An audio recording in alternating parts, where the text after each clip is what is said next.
Assalamualaikum warahmatullahi wabarakatuh. Halo rekan-rekan mahasiswa Teknik Sipil Universitas Muhammadiyah Yogyakarta. Kembali lagi bersama saya Guntur Nugroho pada mata kuliah Struktur Beton. Pada sesi perkuliahan ini kita akan berdiskusi lebih lanjut mengenai analisis lentur balok persegi dengan menggunakan tulangan rangkap. Pada pertemuan sebelumnya kita sudah berdiskusi tentang analisis dari perilaku lentur balok persegi tulangan rangkap, di mana itu akan ada dua alternatif, yaitu ketika tulangan tekan atau tulangan desak itu sudah leleh, atau ketika tulangan yang terdesak itu belum leleh. Pada pertemuan sebelumnya kita sudah membahas bahwa perhitungan didasarkan kepada ketika tulangan tekan atau tulangan desak itu sudah leleh. Nah, pada sesi perkuliahan kali ini kita akan masuk kepada tema analisis balok persegi tulangan rangkap ketika tulangan tekannya itu belum mengalami kelelehan, sehingga nanti akan kita hitung ulang berapa nilai A-nya. Nah, yang pertama, apabila baja tulangan tekan itu belum leleh, maka teman-teman nanti bisa membuktikan dengan perhitungan rho dikurangi dengan rho aksen itu lebih kecil dari nilai K. Di mana K ini didefinisikan 0,85 dikalikan rho, kemudian dikalikan FC per FY, kemudian D aksen per D kali 600 dibagi 600 min FY. Kalau sampai nilai ini lebih besar daripada rho dikurangi dengan rho aksen, maka tulangan tekan belum mengalami kelelehan. Kemudian yang kedua, oleh karena tulangan tekan belum mengalami kelelehan, kita harus mengetahui berapa nilai regangan tekannya. Jadi regangan tulangan tekan bisa dihitung dengan konfigurasi rumus regangan S aksen sama dengan 0,003 dikalikan C dikurangi D aksen dibagi dengan C. Ini rumus baku yang kita gunakan didapatkan dari kesetimbangan regangan dengan persamaan segitiga. Kemudian setelah itu kita juga akan menghitung berapa nilai Fs aksen. Jadi force pada steel pada saat dia itu belum leleh. Kalau leleh kan disebut sebagai Fy, kalau belum leleh disebut sebagai Fs.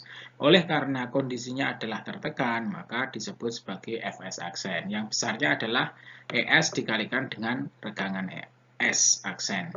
Di mana ES adalah modulus elastis, biasanya didekati dengan 200.000, dikalikan dengan regangan S seperti rumus yang di atas ini, yang sudah kita dapatkan sebelumnya tadi, yaitu 0,003 dikalikan C dikurangi dengan D aksen per C. Nah, dari sini nilai Fs aksen ini bisa kita sederhanakan, nilainya menjadi 600 dikalikan C dikurangi D aksen dibagi dengan C. Inilah yang akan kita gunakan berapa nilai Fs karena dia belum leleh, maka akan digunakan nilai pada gaya pada waktu sebelum mengalami kelelehan. Kemudian selanjutnya, dengan adanya konsep kesetimbangan arah horizontal, di mana konfigurasi dari sebuah gaya ada TS, kemudian ada CS, kemudian ada CC, di mana TS adalah tension steel dari tulangan yang tertarik, kemudian compression steel itu adalah CS dari blok beton yang tertekan, dan juga dari baja yang tertekan, kemudian ada compression konkret atau CC dari blok beton yang tertekan. Nah, ini sigma horizontal sama dengan 0, sehingga dari situ TS itu yang arahnya ke kiri, ke kanan karena gaya tarik, kemudian CS arahnya ke kiri dan CC arahnya ke kiri, kita bentuk menjadi konfigurasi persamaan TS sama dengan CS plus CC. Maka dari itu kita akan mengetahui definisi dari masing-masing ini yang ada. Ini adalah untuk CS itu adalah compression steel, jadi baja yang tertekan, itu bisa kita cari dengan rumus AS aksen atau luas baja yang tertekan dikalikan dengan Fs aksen dikurangi 0,85 Fc aksen. Nah, Fs aksen itu dari tegangan dari baja ketika dia belum mengalami kelelehan. kemudian dikurangi 0,85 FC aksen itu adalah bagian penampang beton yang ditempati oleh baja, sehingga ini akan kita kalikan dengan AS, ini juga dikalikan ke sana. Nah, itu didapatkan formulasi rumus AS aksen dikalikan Fs kita masukkan persamaannya, yaitu 600 dikalikan C min D aksen per C, kemudian dikurangi 0,85 Fc aksen. Ini adalah persamaan gaya untuk compression steel atau beton baja yang terdesak. Kemudian yang kedua ada CC. CC itu adalah compression konkrit.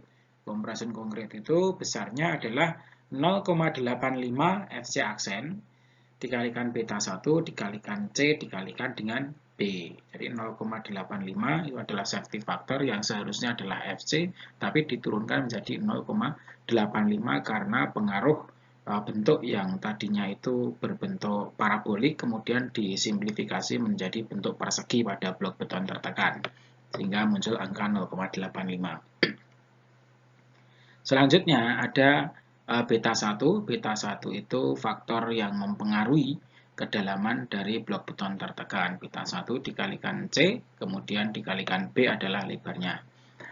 Nah, selanjutnya definisi untuk TS. TS itu, ini bagian TS ini. TS sama dengan AS dikalikan dengan FY. Jadi ada AS atau area of steel dikalikan dengan FY. Kenapa dikalikan dengan FY? Karena TS itu posisi bajanya berada di bagian bawah, sehingga pasti dinyatakan dia itu sudah leleh. Kenapa dipastikan sudah leleh? Karena desain SNI mempersyaratkan demikian. Baja harus leleh duluan sebelum beton mengalami kehancuran. Sehingga nanti sifat dari baloknya adalah ductile atau lentur. Nah, dengan adanya konfigurasi TS sama dengan CS plus CC, maka itu bisa kita susun. Ini adalah TS, AS dikalikan dengan FY, kemudian ini adalah 0,85 FC aksen dikalikan beta 1 dikalikan CB, ini adalah nilai dari CC. Kemudian setelah itu kita masukkan CS-nya. CS-nya adalah AS dikalikan 600 dikalikan C min D aksen per C dikurangi dengan 0,85 FC aksen. Nah, dari sini dengan dilakukannya pindah ruas dari ruas kiri ke kanan, jadi yang kiri itu pindah ke kanan sana, sehingga nanti muncul sama dengan 0 di belakang. Muncullah suatu persamaan, di mana persamaan tersebut berbentuk atau berkonfigurasi sebagai persamaan kuadrat dengan parameternya adalah C di sini. Ada 0,85 FC aksen beta 1B, ini C kuadrat, kemudian 600 AS aksen dikurangi 0,85 FC aksen dikalikan dengan AS aksen, min AS FJ ini menggunakan C pangkat 1, kemudian 600 AS aksen dikalikan D aksen sama dengan 0. Dari ini kita sederhanakan menjadi persamaan K1, kemudian ada K2, ada K3. Nah, setelah ini kita bisa mencari berapa nilai K1, K2, K3 itu dengan menggunakan fungsi ABC ya.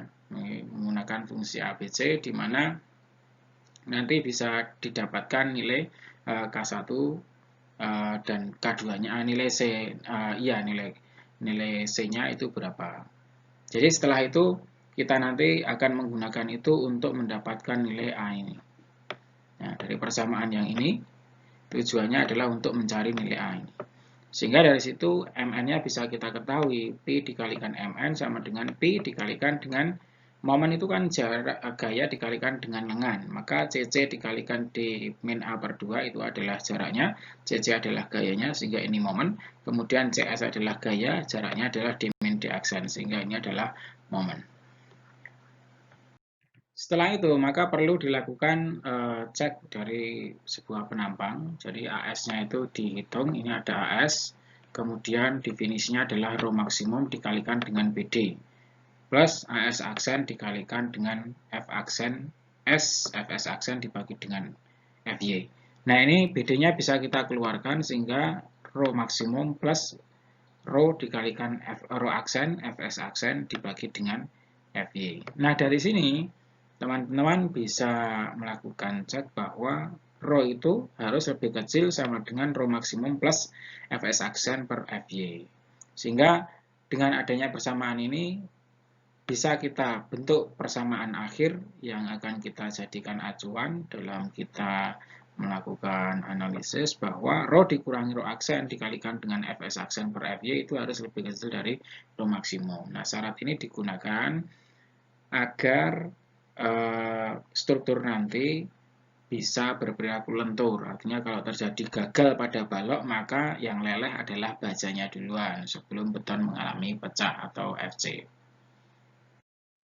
Selanjutnya, kita akan masuk kepada contoh soal. Ini saya ambilkan dari buku. Ini ada contoh 3.8. Ya, semoga bisa membantu pemahaman kita. Kita diminta hitunglah kuat momen rencana dari balok beton bertulang rangkap yang ditunjukkan dalam gambar C3.8. Ini ada di gambar ini. Gunakan FC 35, kemudian FY 400, AS aksen 1470 dengan menggunakan 3D25 dan AS-nya adalah 4824 dengan 6D23. Maka penyelesaian yang pertama itu kita harus membuktikan dulu apakah nilai dari rho dikurangi dengan rho aksen itu lebih kecil atau lebih besar dari nilai K. Untuk memastikan apakah tulangan bagian atas itu sudah leleh atau belum. Maka penyelesaian langkah yang pertama, kita akan menghitung nilai rho dan rho aksennya. Rho itu adalah rasio dari AS dibagi dengan BD. BD itu adalah luas efektif dari penampang beton yang mempunyai regangan tarik dan juga regangan tekan. Ini AS-nya kita masukkan, berarti kalau ini rho itu posisinya ada di bawah, karena yang rho aksen nanti ada di atas. Jadi AS-nya adalah 6D32, yaitu 4824 dibagi dengan 350 dikalikan 610, ini BD-nya. Ketemu angka 0,002259. Kemudian rho aksennya, ini dari tulangan tekan bagian atas, ada 3D25 AS aksennya, masuk di sini 1470 dibagi dengan 350 kali 610. Ketemu angka 0,00689, sehingga nanti kita kurangkan antara rho dengan rho aksen, kita mendapatkan angka 0,0157. Inilah nilai rho dikurangi dengan rho aksen. Dan ini akan kita verifikasi dengan nilai K, apakah dia lebih besar atau lebih kecil. Langkah selanjutnya yang kedua adalah periksa apakah tulangan tekan sudah leleh atau belum. Dengan menggunakan persamaan yang sudah kita berikan, yaitu persamaan K, menggunakan beta 1 sama dengan 0,8 untuk FC sama dengan 35. Perlu diingat kalau FC-nya 35, maka beta 1-nya sama dengan 0,8. Kalau FC-nya 20, ya beta 1-nya 0,85. Maka kita hitung nilai K. K sama dengan 0,85 beta 1 FC aksen per Fy, kemudian ada D aksen per D dikali 600 dibagi dengan 600 min Fy. Angka masuk, ini dari angka 0,85, ini beta 1, ini FC per Fy, kemudian ini D aksen per D, ini adalah 600 dibagi dengan 600 dikurangi Fy. Maka muncul angka yang didapatkan sebesar 0,01755, di mana 0,01755 itu nilainya lebih besar daripada nilai rho dikurangi dengan rho aksen. Ini menunjukkan bahwa tulangan tekan yang berada di bagian atas 3D25 tadi belum mengalami kelelehan, sehingga untuk nilai tegangannya dia belum bisa menggunakan data Fy, tetapi dia akan menggunakan Fs. Nah, selanjutnya untuk Fc sama dengan 35, Fy sama dengan 400, kemudian rho balinnya didapatkan 0,0357 dan rho maksimum didapatkan 0,02231. Sehingga rho dikurangi dengan rho aksen 0,0157 lebih kecil dari rho maksimum. Jadi 0,02231, sehingga ini bisa kita gunakan. Kalau sampai lebih besar dari rho maksimum, ya harus menggunakan rho maksimum. Dan penampangnya adalah penampang terkendali tarik dengan Pi sama dengan 0,9. Kemudian yang ketiga itu teman-teman silakan menghitung Pi dikalikan dengan Mn. Ini menghitung momen nominal dari balok dengan analisis gaya dalam. CC sama dengan 0,85 FC aksen dikalikan AB, di mana A sama dengan beta 1 dikalikan dengan C, yaitu 0,8 C. Sehingga CC sama dengan 0,85, ini FC 35 masuk, 0,8 C masuk, dikalikan 350 sama dengan 8.330 C. Itu untuk compression konkret. Ada parameter C yang muncul kan itu. Kemudian setelah itu ada CS. CS itu compression steel atau gaya pada baja yang terdesak. Itu AS aksen dikalikan dengan 600 dikalikan C dikurangi dengan D aksen per C, kemudian dikurangi 0,85 FC aksen. Angka dimasukkan, AS aksennya kita dapatkan 1470, kemudian dikalikan dengan 600, dikalikan dengan C, min 60 dibagi dengan C, dikurangi 0,85 kali 35. 35 adalah FC-nya. Dari situ, CS itu mempunyai nilai 882.000, kalikan C min 60 dibagi dengan C, dikurangi dengan 43.732,5. Dan T-nya itu adalah AS dikalikan FY. Kenapa dikalikan FY? Karena posisinya ada di bawah, tulangan bagian bawah, itu disyaratkan untuk leleh duluan sebelum beton mengalami kehancuran, agar perilakunya adalah ductile atau lentur. Sehingga kita masukkan AS-nya di bagian bawah 4.824 kalikan 400, maka ketemu 1.929.600 dalam satuan Newton. Nah, setelah ini kita dapatkan, nanti akan kita susun sesuai dengan konfigurasi kesetimbangan arah horizontal. Langkah yang keempat, ini teman-teman silakan menyusun persamaan kesetimbangan dari T, kemudian CS dan CC untuk mendapatkan nilai C. C itu adalah jarak dari garis netral sampai kepada tepi serat terluar bagian atas. Nah, T sama dengan CC plus CS, sehingga ini disusun. Ini adalah 8.330C plus 882.000 kalikan C min 60 bagi dengan C dikurangi dengan 43.732,5. Nah, ini kalau kita masukkan di situ, maka kita akan mendapatkan sebuah persamaan dalam bentuk persamaan kuadrat yang besarnya 8.330, ini ada C kuadrat ya. Kemudian yang kedua itu 1.091.332,5, ini ada C di sini. Ini kemudian yang terakhir 52.920.000 dan ini sama dengan 0. Sehingga di sini kita menggunakan persamaan ABC untuk mengetahui nilai C dan didapatkan C sebesar 168,68 mm. Maka A sama dengan beta 1 kalikan C, 0,8 kali 168,68. Didapatkan angka 134,94 mm. Nah, setelah itu maka kita akan menghitung nilai Fs, yaitu tegangan pada baja yang tertekan, kemudian CS, compression konkret, kemudian ini CC ya, compression konkret, ada CS, ini compression steel. Nah, Fs yang pertama adalah 600 dikalikan C min D aksen per C. Ini C-nya kita masukkan 168,8, kemudian D aksennya adalah 60. Dibagi dengan nilai C yang sama. Kemudian didapatkan 386,56 MPa. Maka kita bandingkan dengan tegangan lelehnya adalah 400, dia lebih kecil. Sehingga memang benar-benar tulangan terdesak itu bagian atas itu belum leleh.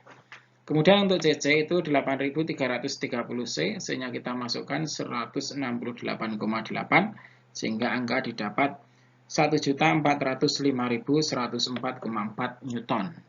Untuk compression steel itu didapatkan angka 882.000 kalikan C min 60 dibagi dengan C dikurangi dengan 43.732,5, sehingga didapatkan angka 524.537,36 Newton. Selanjutnya, setelah kita mendapatkan nilai A tadi, maka kita bisa mencari berapa nilai Pi dikalikan Mn. Ini momen nominal yang ada pada balok. Tadi CC sudah diketahui, A-nya juga sudah diketahui, kemudian CS-nya sudah diketahui. Semuanya tinggal kita masukkan. Pi-nya adalah 0,9 karena dia posisinya berada di daerah terkendali tarik. Kemudian CC-nya adalah 1.405.104,4 dikalikan dengan D 610 dikurangi dengan A. Jadi 134,94 per 2. Ini bukan D min A per 2, tapi D dikurangi dengan A per 2. Ini ada typo. Kemudian plus CS. CS-nya adalah 524.537,36. Ini adalah CS-nya. Jaraknya adalah D, 610 dikurangi dengan D aksennya adalah 60. Sehingga didapatkan dalam satuan Newton milimeter adalah 945 juta ya, 726.154,32 Newton milimeter. Di mana itu kita konversi ke kilo Newton meter menjadi 945,73 kilo Newton meter. Ini poin 6 sudah kita dapatkan, maka Pi dikalikan Mn, kita sudah tahu kapasitas dari balok kita adalah 945,73 kilo Newton meter. Kemudian yang ketujuh, periksalah apakah Rho dikurangi Rho aksen dikalikan Fs aksen per Fy lebih kecil dari Rho maksimum. Kita masukkan saja angkanya. Rho kita dapat, kemudian dikurangi dengan Rho aksen, ya, dikurangi dengan Rho aksen dikalikan dengan Fs aksen. Ini tegangan pada baja terdesak tadi yang belum leleh lebih kecil dari 400 dibagi dengan Fy sama dengan 0,01593, dan itu posisinya sudah memenuhi syarat lebih kecil dari Rho maksimum, yaitu 0,02231. Kalau sampai nilainya lebih besar dari Rho maksimum, ya nanti Rho-nya menggunakan Rho yang maksimum. Kemudian periksa apakah nilai C per dt. Nah, C-nya sudah ada, dt-nya juga sudah ada, yaitu 168,68 untuk C, dt-nya adalah 640, ketemu 0,2635. Dia lebih kecil dari 0,375, sehingga bisa kita yakinkan bahwa posisi ini dia memang benar-benar terkendali tarik atau regangan T. Atau regangan T di sini bisa kita cari dengan dt dikurangi dengan C dibagi dengan C kali 0,003. Ini ada dt-nya 640, kemudian C-nya 168,68 dibagi 168,68 kali 0,003, ketemu 0,0084, sehingga sudah pasti betul bahwa regangannya itu sudah dalam keadaan regangan yang leleh lebih dari 0,005, sehingga jenis penampang ini dapat kita simpulkan adalah penampang dengan terkendali tarik. Demikian rekan-rekan mahasiswa Teknik Sipil Universitas Muhammadiyah Yogyakarta, kuliah kita pada sesi kali ini dengan tema analisis balok persegi menggunakan tulangan rangkap. Semoga bisa bermanfaat dan menambah kepahaman kita terhadap ilmu struktur beton. Mari kita akhiri dengan bacaan hamdalah dan juga doa kafaratul majelis. Alhamdulillahirabbil alamin, subhanakallahumma wa bihamdika, asyhadu alla ilaha illa anta, astaghfiruka wa atubu ilaik. Terima kasih. Saya akhiri billahi taufik wal hidayah. Wassalamualaikum warahmatullahi wabarakatuh.